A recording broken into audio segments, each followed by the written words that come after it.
Hello, hello, hello, everyone. Welcome to Real Talk. I am Rochelle Marie Lawson, the Queen of Feeling Fabulous, and we have a great show in store for you today. And I'm the owner and founder of Blissful Living for You, as well as All Day Cable Incorporated, both located in sunny Northern California. And I'm going to turn it over to my co host to introduce herself. Go ahead, girl. Hi there. Welcome, welcome, welcome. Dr. Kim coming to you. Glad to see you guys again. I am the CEO and founder of Journey to Becoming, where we are all about helping you on your journey to be your best self because it's all about the journey. Even though you get to the goal, guess what? There's so much to learn in the journey to be able to glean and enjoy and to be able to get to that goal. So I'm just happy to be here today and, here with my co-host, the queen of feeling fabulous. Take it away, girl. All righty, so that's my partner in crime, so to speak, Dr. Kim Barbara Brown, affectionately known as Dr. Kim or Dr. K. And we have four panelists with us this evening. First of all, before we even get started, I want to say if you like this show, if you like what you hear, if you like the dialogue, please share the show with everybody you know, love, and care about, particularly women. This is how we are going to unite as women around the world. Secondly, if you like the show, please subscribe to the show so you get notification of when the next show is going to air, as well as an opportunity to potentially be a panelist on this phenomenal show called Real Talk. So, with that, I want to open it up and give the ladies that are our panelists this evening a chance to introduce themselves, and we'll get the party started. So, let's go ahead and start with you, Tanya Williams. Please tell Hi, me Tanya a little bit Williams about here. yourself. So I'm coming from wonderful Chile, Michigan. We just got done with our fall season and all the beautiful colors. We had our first snow a couple days ago. I am the founder and owner of ACP Coaching, which stands for Action, Courage, Purpose. And it is my goal to inspire people to take action in pursuit of their goals by having the courage to do that with taking on uncomfortable conversations. So I think this is an awesome topic to be here for today. Thank you, Miss Tanya Williams. Our next panelist is Miss Cassandra Hill. Please share with the listeners about you, Cassandra. Hello, my name is Cassandra. I'm the proud owner of Holistic Living Consulting, where I transform the physical, emotional, and spiritual health of Black women with the passion to eradicate healthcare disparities in my community. So glad to be here. Thank you. Thank you. Our next panelist is Miss Cherie Casey. Can you tell the viewers and listeners about you? Certainly. My name is Cherie Casey. I am in Arizona, so right near California. Uh, I am the resilience coach. I help women bounce back from narcissistic or bad relationships by showing them how to identify what went wrong and how they can move forward. Love it. Thank you. Thank you. Thank you. And of course, last but not least, we have Miss Brooke Harlan. Can you please tell the listeners and viewers a bit about you? Yes, hello, and thank you for having me. I am from Nashville, Tennessee. My name is Brooke Harlan, and I am the CEO of Brooks Bell Bonding. I am also an activist and transformation leader here in my city. My goal is to get people out of jail and keep them out of jail. Also, I like to be a voice to some of those voiceless that I get out of jail, share their stories, hoping that we can bring awareness and call for a change of action in systematic problems. Love it. Well, that is our panelists for this show. And so I want to just get started with the topic. Our time is like short and it goes so fast. And so I want to get started with the topic. And our topic tonight, I'm just going to read what I wrote about it so I don't mess up the introduction of the topic. But it's interracial race and ethnicity, and it's an interracial race and ethnicity conversation. The ability to have meaningful conversations on race and ethnicity is instrumental in developing a society that reflects the multifaceted population of this country. However, this is not taught in schools, nor is it easily acquired, unless one is part of a diverse community comprised of members willing to intentionally share their experiences with one another for mutual growth, most people will not have deep exposure to these conversations. The purpose of this conversation is for all of us to build an affinity and a connection and increase the capacity to engage in discussions that many typically experience as challenging. So that's the theme of the topic. And with regards to our topic today, my first question, and this is a good one, it's deep, okay? My first question to you all is, what thoughts and emotions have the murders of Ahmaud Arbery, Breonna Taylor, and George Floyd brought up in you? What has this been like for you to experience these incidences that have occurred in our society over the last few years? I'm going to start with you, Tanya. Oh goodness, that's a great question. So a little backstory for me is that I grew up in northern Michigan, in a very small town. I think I was maybe one of 5 Black kids who graduated from high school or in the whole school system. And I think the one thing that hits hardest for me, because also I happened to get into some trouble as a kid growing up there. There wasn't a whole lot to do. So, I went out and I was drinking and partying underage and just kind of being an overall juvenile delinquent at that point. But my thought is how easily that the potential could have been for that to be me. Especially growing up in a smaller town. There was a misconception about Black people growing up there. I think even for myself growing up there, the only information that we had was what was shown in the media. And at that time, early 90s, probably mid 90s, late early 2000s. That was really rap. Biggie and Tupac were pretty huge back then. So it was rap. It was movies where the Black character usually was a person who was in a gang or had trouble or something of that sort. So for me, I think the emotion is, I can't even put a label to it, but for me, it's the thought that that could have easily been me because there was such little information regarding, Black people and how really they're ultimately a part of the community as the human race. Oh, thank you for sharing that. I want to move on to Cassandra. And Cassandra, can you tell me what you think with regards to the question? For me, it was fear. That was my main. I grew up a little bit different from Tanya. I grew up in a community that was predominantly Black. And so throughout my educational experience, K through 12, I went to school mostly with people that looked like me. And I grew up in an area where poverty was, I lived it and I saw it in my environment. And I always wanted something better for myself. And I knew the importance of education. And so for me, growing up in the type of community that I was in, I believe I was stigmatized. So for me, it was more of a, even if you do everything right, when you look at the Breonna Taylor, she had the career, you still can be targeted. And I know even myself, here I sit, Black educated woman, I have a master's degree, and there's been plenty of times where I've gotten pulled over by the police, and thank God it didn't, although the experience wasn't what I would have liked, at least I was able to live to see another day. So for me, it was fear. And honestly, there was some nights I was scared to go to sleep, thinking, what if?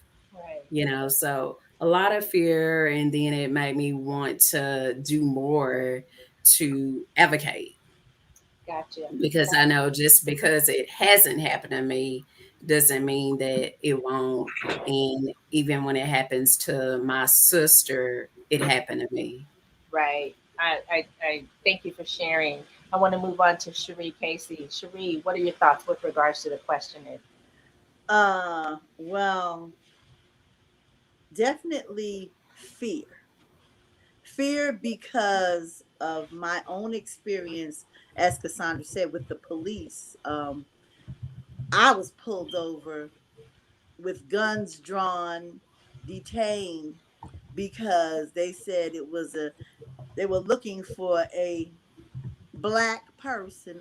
They didn't say black person, they said person of color with bushy hair. And I had my hair in afro puff. And they pulled me over, guns surrounded, and detained me and had me walk backwards. I had my phone in my hand and I'm thinking, oh my God, you know, what are they gonna do to me? And it was a case of mistaken identity. And my son, who was 35, I went to pick him up and he's standing there like, I'm the one with the dreadlocks. Y'all not even looking at me. You're dealing with my mother, and I'm 60 years old. It's not like I'm 20 or 30. So fear for my sons, fear for my grandchildren, because I've seen it flip. It's just blatant and it's flip. Thank you. Thank you for sharing. Miss Brooke, now tell us, what are your thoughts with regards to the question and the topic at hand? So, much like the other young ladies, my emotions are fear. My emotions are fear for my clients. My clients are like my own children. Like I love them like my own children. I have gotten very attached to a lot of them. Have a 20-year history with a lot of them, and now, unfortunately, dealing with a lot of their children who are now in the age of being able to be in the system, so to speak. And I have seen so many things happen with them. I have seen them recording even on live, Instagram and Facebook, being pulled out of cars, things that have happened that are just absolutely absolutely heinous, like bringing me to tears all the time. I have had incidences where they have been incarcerated, and some of them have even been beaten to death, literally to death. Like it's horrendous. I have had agents who work for me also have been scrutinized, by the police, falsely arrested. Like just so many things, so many social injustices that have happened to both my clients and and my own agents. So it's hurtful, and I feel like that it motivates me even more to just share their stories, advocate for them, get their message out there, and raise awareness, because I feel like ultimately, again, that's the first step to call for action for change. Oh, thank you. Thank you for sharing. Dr. K, it's your turn. What do you think about the question that we're discussing with regards to this interracial race stuff and the travesties that have happened with those young Black people? Mm-hmm. I just think, first of all, that's awesome. Just listen to everybody's stories. It's always interesting to hear the different perspectives and experiences of what everybody has a different one, right? And all Black people don't have the same story. We all have different stories, so I think that's important for people to acknowledge that first as well. But I think it's definitely fair, but it's also just a discuss, because it's sad when a human being can be treated this way and it be okay, and you can do less to an animal, a dog or cat or whatever pet, and everybody wants to go on a march, which that's fine if that's what you want to do. But my point is, when you look at the contrast of it, it's like, how can you be this irate over an animal, and you're talking about a human being being treated worse?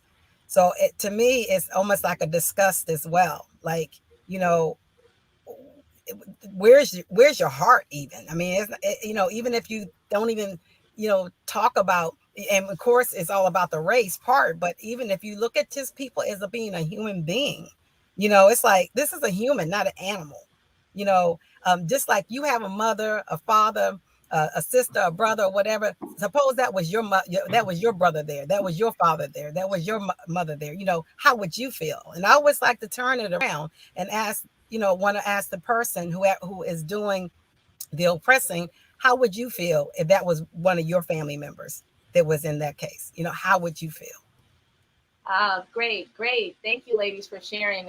We have a very good dialogue with regards to this topic, and so I'm gonna move and shift just a little bit with regards to our conversation about interracial race and ethnicity. Um, the next question I want to ask is with regards to race. What does whiteness mean to you? How has that changed or stayed the same over time?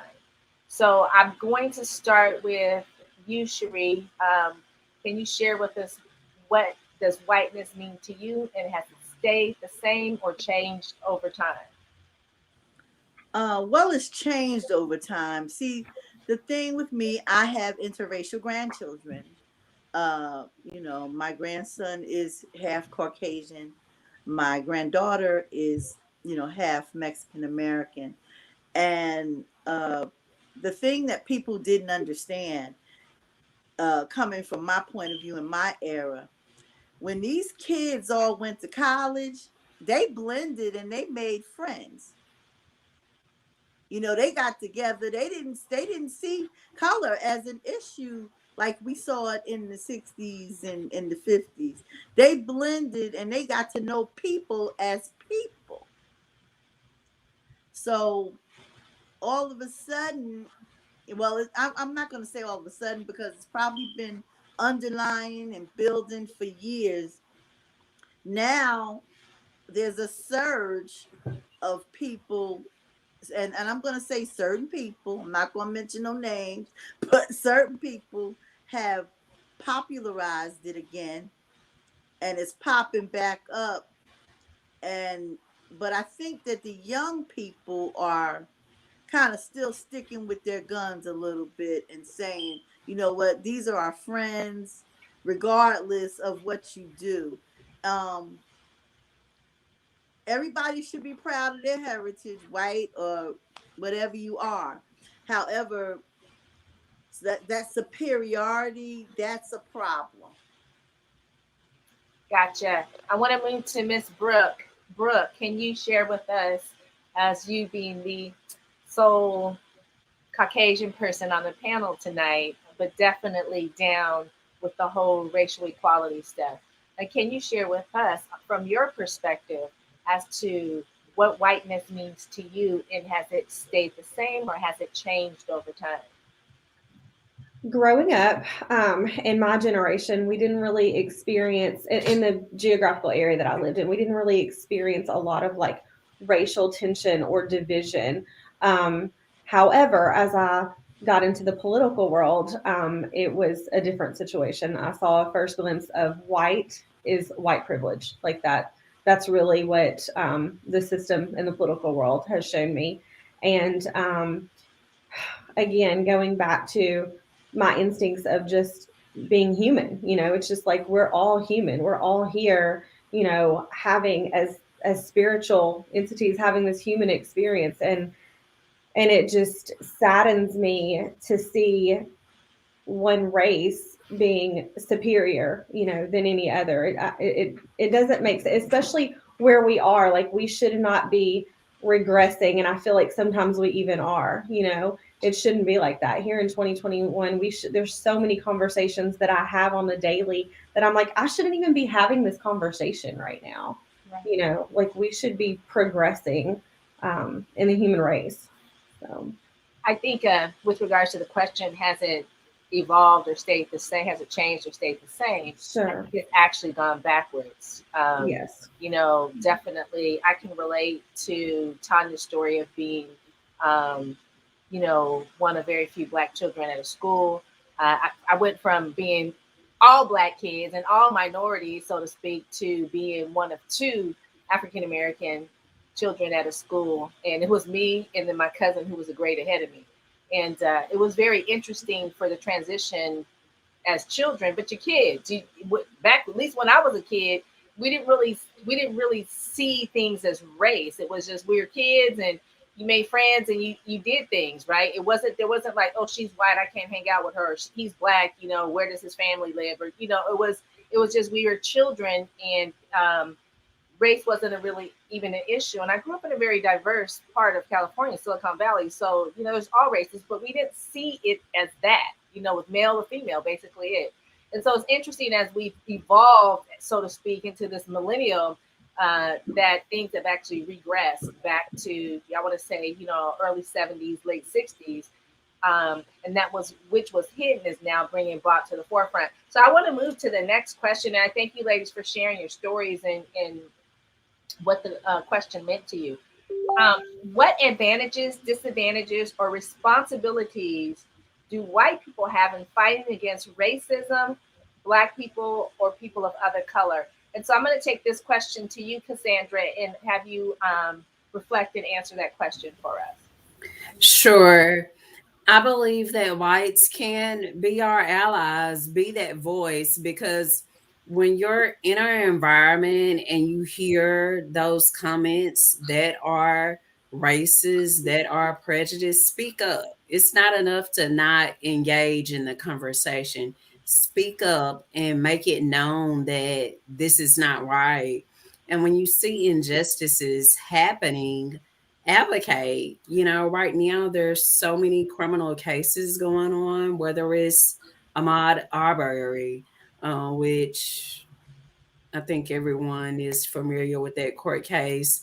Even right now, Julius Jones, he's awaiting execution for a crime he did not commit. So when you hear about these stories, speak up, contact your representatives, because I think sometimes people seem to think that it's just us who care, when I know that that's not the case. But just make your voice heard so we can live in a world to where there is an equal playing ground and we are equal. Thank you, Cassandra. Thank you, thank you. And we did hear Miss Erin say, she is down with the cause, not so to speak with just being pro black or pro white, but having equality, equal among the races. She deals with every type of race where she lives, and she sees the things that happen probably more firsthand than me. And so we do have people that do see no color, so to speak. They just see people. And so I think it's beautiful, but we need a lot more work with regards to that. Tanya, I want to ask you, what is your reflection with regards to the question? Oh, so many things. I think for me, the first thing is we need to do this as a team, right? I think that even with the division that we have, I still think there is a little bit of division there, that we need to be doing this as a team. And one of those things for me personally is, if you are white and you have questions, educate yourself the best that you can, whether that's, with schooling, whether that's looking up things online with a reputable source. But the second thing that I would really encourage people to do, is to ask, if you have a Black friend that you feel that, or any other ethnicity for that matter, that you feel comfortable with, ask them, would you please share with me your experience as a Black person, as an Asian American person? And I think that's important, because while I've heard the saying, it's not our job to educate people, I would definitely disagree with that. It is my job to educate you about my experience. I can't educate you for everybody, but I can share with you where I'm coming from. And also, I know that in doing that, I'm giving you valid information, um, to be to not be disrespectful about this, but there are white scholars who write about race. And while their research is great and the information that they have is great, that doesn't necessarily translate well sometimes into the actual lived experience, because they've never had to do that. So I think that if we all can be on board with helping to educate each other as people, as friends, and as humans, I think that this is a great start for white people in general. Thank you. Thank you for sharing, Tanya. I want to take it to you, Dr. K, because you are in the field of education, higher education. And what are your thoughts with regards to what we're talking about? Yeah, I hear and definitely agree with my sisters. You know, black, white, all of us on here. I hear you and agree with a lot of what you're saying and what you're sharing. White privilege is real. And I think sometimes what happens is people who are advocates can utilize their white privilege for good, if that makes sense. Okay. And that kind of goes with what Cassandra was talking about, speaking up. Like you can influence, you have a sphere of influence. Everybody has a sphere of influence. And in that spirit of influence, you can be able to advocate and speak up. I know when all this was happening, our church actually had a Sunday where this is all we talked about, and they had everybody who was African American in different ages to come and talk about how they felt, because it was just hitting the African American community so hard that they wanted to give them a safe space to really talk about how they felt. And this was a multicultural congregation. And one of the things that my son even spoke up, and he even surprised me, and he was saying, that what he notices, and he said kind of what you were saying, Cassandra, is that, if you are around your friends and they're telling some off-color joke about any ethnicity, any race, speak up. He said, so many times, I've seen something, he said, and it may not have been for African American, but it may have been about Latinos. He said, I spoke up.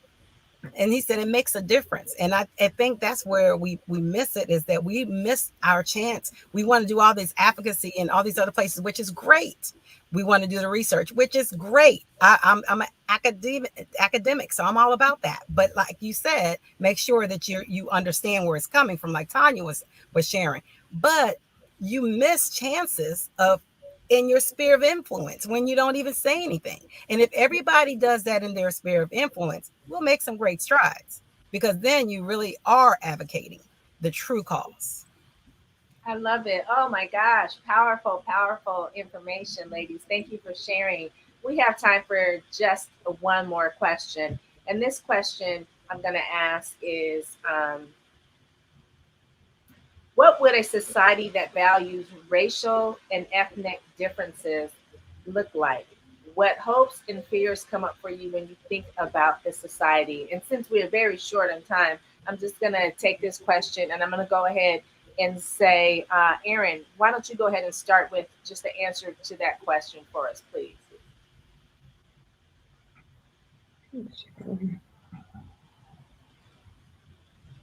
I'm sorry, Miss Brooke. Like, who the heck is Aaron? I thought that's who she was talking about. But I Oh, was is she talking to me?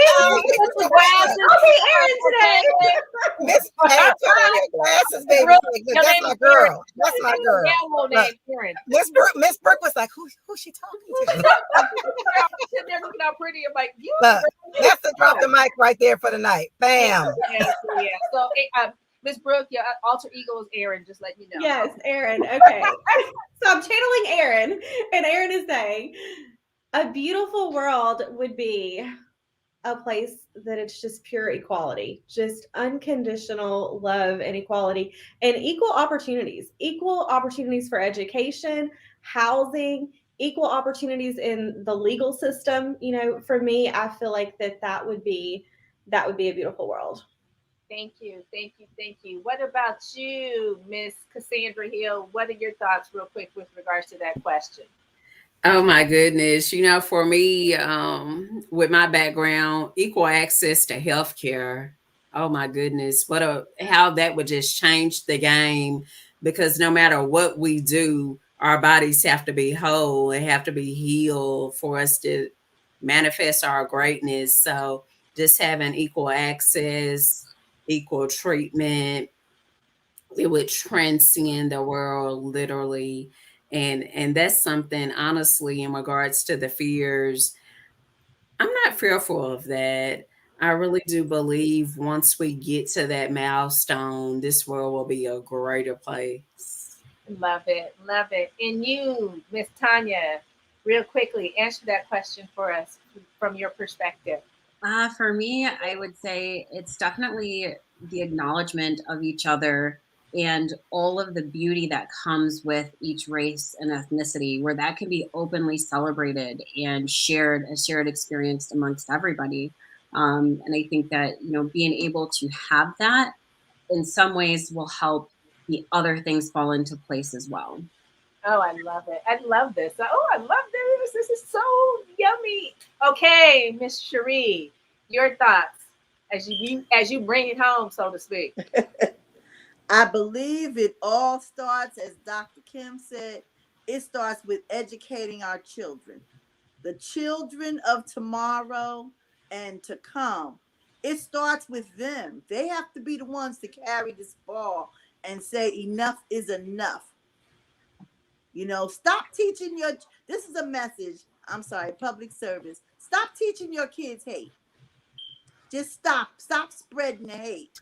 Well, mic drop, Okay. mic drop, mic drop.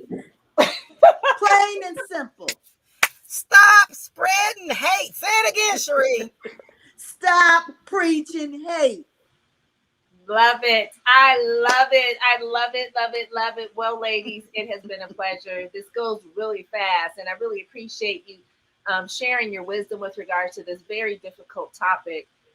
It shouldn't be a very difficult topic, and we tonight proved that it doesn't have to be a very difficult topic to have a conversation about racial equality and just really loving people and looking at people for who they are and not basically judging them about the color of their skin, or this should be on the content of their character, as Dr. Martin Luther King said. So, Dr. Kim, I want you to give us the last message with regards to our topic for tonight before we close out the show.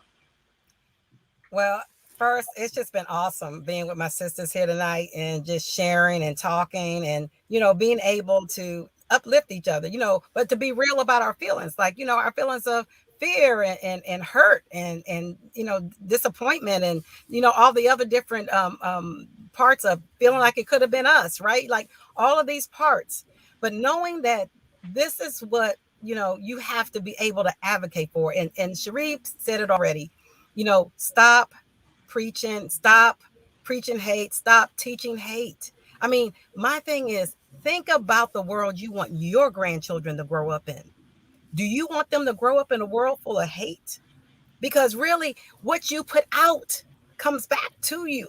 So if you are preaching hate and teaching hate, it's going to come back to you, whether if not to you directly, it'll come to your kids, your grandchildren. You don't want that. Don't build that bank up. You know how you put money in the bank? Well, you putting hate in the bank, hate's only what's going to be only withdrawal you can take out. So let's put some love in the bank so we can take out some love. And now I'm gonna leave it like that. Oh, that's another mic drop. I can't find the mic, but I'm going with something. I know, right? Woo! All right. Woo! So it's been beautiful and in a collaborative spirit and of love and in harmony and really of bringing us together for this dialogue. When we say sisters, we mean all sisters, and it's not sisters just because we are African American Exactly. or Caucasian or we Latinas or we're all Asian. of it. We're Yeah. sisters because we are women. And when women come together and unite, we are the baddest, most fiercest species on this planet.